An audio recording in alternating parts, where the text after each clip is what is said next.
Friends, మాకు ఇక్కడ summer season start అయింది. ఇక్కడ ఉసుక కూడా అమ్ముతారు. ఇది వచ్చేసి $8.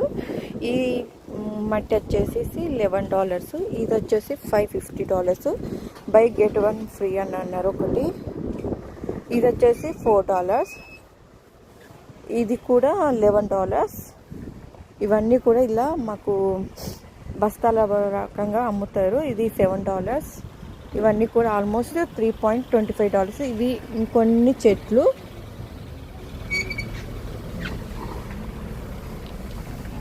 ఈ విధంగా ఇక్కడ ఉసుకలు ఈ విధంగా బస్తాలలో అమ్ముతారు ఫ్రెండ్స్. ఇంకోటి అక్కడ డాల్రా మనకు కనిపిస్తుంది కదా, అందులో కూడా మనకి కావాల్సింది $2 చెప్పున కూడా ఒక చిన్నగా కేజీన్నర ఉసుక టైప్లో అమ్ముతారు. అది కూడా మీకు ఇప్పుడు చూపిస్తాను. ఇది ఫ్రెండ్స్, ఇక్కడ మట్టి ఎక్కడ పడితే అక్కడ దొరకదు, ఈ విధంగా అమ్ముతారు.